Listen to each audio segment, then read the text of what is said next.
Hi there, this is Eshu. I'm the abbot here at Zenwest Buddhist Society. This Living Zen-podcast is just one of the many resources we've created at Zenwest to make Zen practice and training more available and accessible to people all over the world. Instructional videos, printable resources, and much, much more are also available on our website at www.zenwest.ca. If you're a regular listener, I'd love to hear from you. So please drop me an email at office@zenwest.ca and let me know who you are, how you got started, and what brought you to Zen. Everything we make available in person and online at Zenwest is only possible because of the support of our members and associates, people like you. If the efforts of our community are making a difference in your life, I'd like to invite you to show your support and take part in making it happen by becoming an associate or member of the Zenwest Sangha. You can do this by clicking the Join Us tab on our website at www.zenwest.ca. Thank you for your support, and thanks for listening. So, in the tradition of Zen that I come from, the whole idea of preparation, scripting a sermon or preparing the story is really kind of foreign, but I really did my best. In my tradition, it's really considered important to come into the space with people, to really manifest presently and to respond to what's arising in the room. And so on the way down here and just sitting, everything that I've written has kind of gone out the window. So today I want to tell a story that's really dear to me. It's still completely on topic, so we can relax. All right. Being a Zen monk, or being a Buddhist monk, generally, there's a lot of rules. As you can see, I'm wearing this kind of strange medieval Japanese garb. So there's rules about how we dress, and there's rules about how we eat, and there's rules about how we behave, and there's rules for how we conduct ourselves. And 1,000 or 1,500 years ago, there were a lot more rules. Some of them have softened up over the years. But that many years ago, there were many, many, many rules. You still had to shave your head, and you still had to wear a certain kind of clothing made of certain kind of cloth. But you had rules about the kind of people that you could be alone with, or the kind of people that you could even touch. And certainly for boy monks like myself, you couldn't touch women. You couldn't even be alone with a person of the opposite sex, because that might create some kind of suspicion about misconduct. The other thing that was really important was in those days, in the Buddhist tradition, the way that we got food, which we could only eat before the midday meal, was by begging. So you had to go down into the village near where you were practicing, go door to door with your bowl in hand and ask for some food to eat. And this would be supported by the local community. They'd give you food to eat. You'd take your meal and you'd go back, or you would take the food that you got and go back to the temple and share it with the other monks. So today's story begins with two monks. One was a student and one was his teacher. And when you start being a monk, you have to find a teacher, and your teacher will teach you all of these rules. And then once he's pretty sure that you've got all the rules in your head and that you might be able to follow them, he'll ordain you, allow you to become a monk and be your teacher. And so when you have a teacher, you follow your teacher's example. You follow your teacher literally around all the time. So today's story begins with two monks, the student and the teacher, going down into the village to beg for their daily meal. And nothing exciting really happened during that. They got their meal. The people in town were very generous to them, and it started to rain. And it began to rain really heavily. So they decided, after getting a little bit of food, that they would head back towards the temple. As they walked, they noticed that the stream was starting to rise.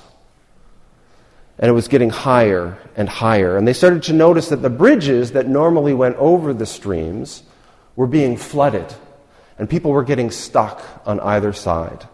And as they came to a small footbridge, they noticed that on the other side of the bridge, there was a beautiful woman, dressed in a beautiful silk brocade gown, and she was very distressed. She needed to get home, and she couldn't cross the bridge without destroying her beautiful dress. This presented a dilemma for the monks because of all the rules. But the elder monk, without even so much as a thought, just hitched up his robes, showing his knobbly knees, waded across the river, and picked the woman up on his shoulder, carried her across, and put her down safe and dry on the other side.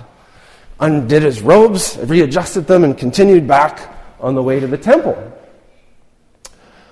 The young monk, however, was shocked.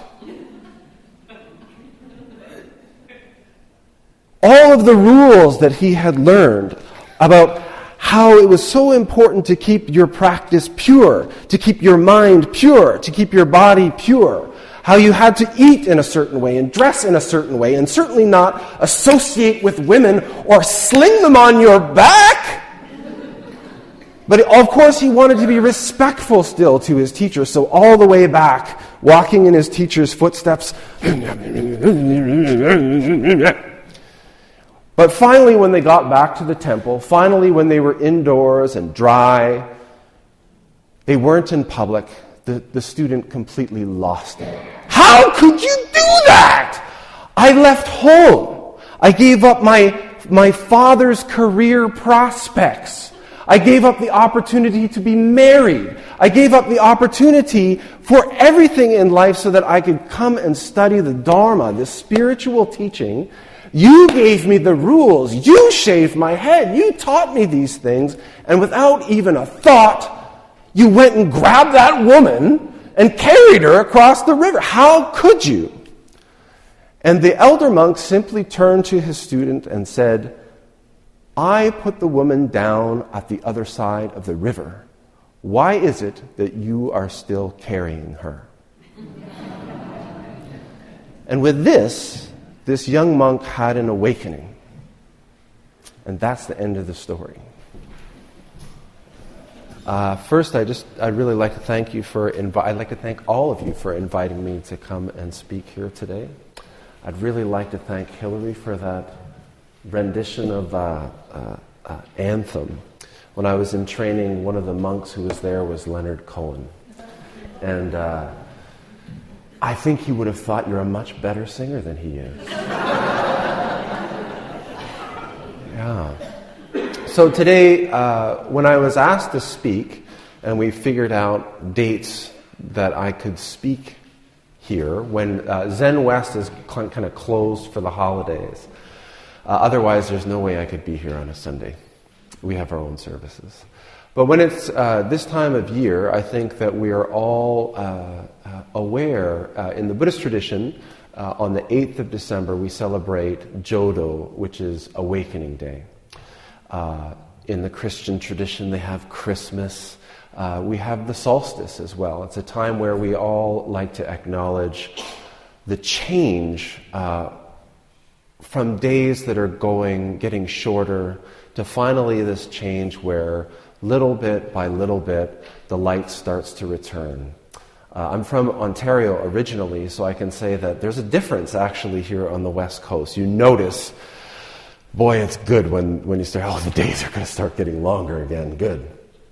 So today I wanted to talk about enlightenment and awakening and the differences between them and what I'm talking about when I talk about awakening. One of the great difficulties, I think, that people have when we approach Buddhism is that immediately this word enlightenment comes up. And we understand from Buddhism that there's a lot of talk about not acquiring, non-acquirement, not having such goals to go after. Because that's what we do all the time. That's what we call materialism, right? If I could just have that thing, I would be happy. If I could just have that relationship, I would be happy. And then this thing called enlightenment comes in. And I think for many people, it can become materialist. We can say, if I just had all that cars and relationships and stuff, okay, that's not going to lead to happiness. But boy, if I had that enlightenment, that would be good, right? And so we can really become fixated or attached on an object, a spiritual object, which is even much more slipperier and always sort of skips out in front of us so that we're constantly, putting off our happiness until the time where we can have our enlightenment. So the first thing that I always like to point out when I'm talking about enlightenment is that it's a bad translation of what we do in Buddhist practice. The word in Sanskrit is bodhi, and bodhi translates more accurately to awakening, realization, awakening. And so when I talk about the monk having this change, the change in perspective, I like to talk about it as awakening. Awakening is an activity. Enlightenment is an object. Awakening isn't something that you grasp once and have forever. It's something that we do every day of our lives. We can choose to do every day of our lives. The reason I think, this is my suspicion, is that we have this mistake with enlightenment, is that the time when Buddhism started to be translated into the West was during the age of enlightenment. And enlightenment was a really cool thing. So if what they're talking about is really good, it must be enlightenment. Just as the days after the solstice begin to get lighter, little bit by little bit, our practice, and I don't think that this is just in Buddhism, but in all traditions, is to continually remind ourselves, continually return to this state of awakening. It is an option that we have. Just as there are two modes to the year, one where the days expand and one where the days contract, we ourselves have two modes, two ways of being in the world. One is fundamentally contracting. We're worried about me. Me first. Am I safe? Do I have enough and maybe a little bit more? The other mode that we have is one that is fundamentally expansive, where we are worried about the greater circumstance, our family, our community, our world. And in every kind of circumstance that we find ourselves in, every situation that arises, we will respond from one perspective or the other. Now, if we leave everything to habit all of the time, we're always going to respond from the perspective of me. How am I? Am I safe? When we hear a loud noise, the first thing we do is check ourselves. Is everything okay? In practice, what we want to be able to do is develop our awakening, which is to say, there's not to be aware or concerned with ourselves is not bad. And I want to make that perfectly clear. That activity of being concerned with ourselves is what keeps us safe at night. It's what keeps us from stepping out in front of a bus. It's what makes sure that we have enough food to eat and a warm place to stay. It's what keeps us alive. If we were all the time just worried about other people, the world at large, we would die very quickly. The question is, how do we go about maintaining our awareness so that we can live skillfully? So that when we are in difficult situations, we can make a choice, a conscious choice between whether we're going to act in the interests of my personal self or whether I'm going to act in the interests of the greater community, of this world, or as we say in Buddhism, all beings without number. So our practice to awaken is to simply bring ourselves back to this moment, to face what is difficult, what is uncomfortable, what frightens us all of the time, to face the darkness, to know it intimately, so that we're not scared into behaving reactively, to behaving habitually in the interests of ourself all the time. In Zen Buddhism, one of our main practices is just to sit in silence. And I challenge you maybe over the holidays to just take some time to sit. Not many of us do this anymore. We have TVs, and we have radios, and we have computers, and we have YouTube. We have all of these things that we can fill this space. Why? What happens when we just take the time to sit in silence? What comes up? Boredom? What is boredom? In my experience, boredom is a response, it's a defense. And it comes up in response to our own thoughts, our own concerns, our own fears. Take the time to enter into the darkness of your own mind, of your own heart. Why? This is why I chose this song. This is why I wanted to talk about this at this time of year.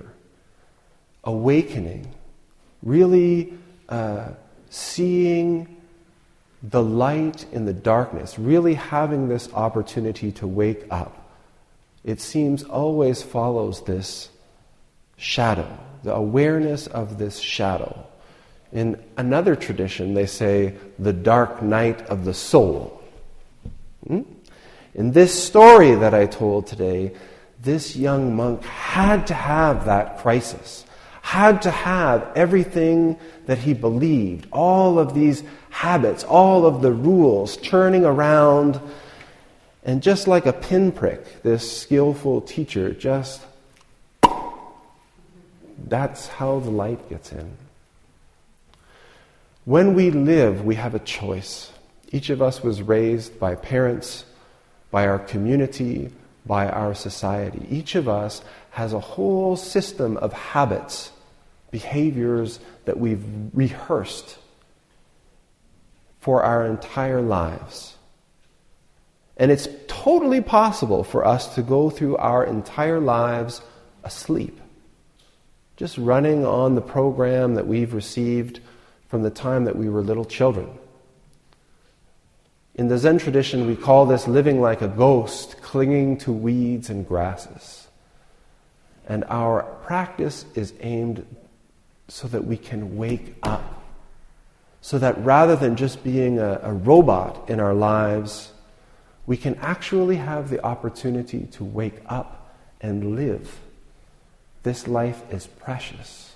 We have an opportunity to create suffering or to bring peace and all of these wonderful virtues into our lives around us. But we can't do it if we're asleep. So, as we head into this new year, I don't know what your tradition is in this church, or if there even is a tradition in this church. But one of the things that we constantly have to do, in our tradition in Zen, we're always chanting these vows, promises, committing ourselves, because it's so easy to fall back asleep. It's so easy to just slip back into our habits. The fundamental commitment that we make as practitioners, I hope, not just as Buddhists, but as any spiritual practitioner, is I commit to wake up. I know that I'm going to fall asleep.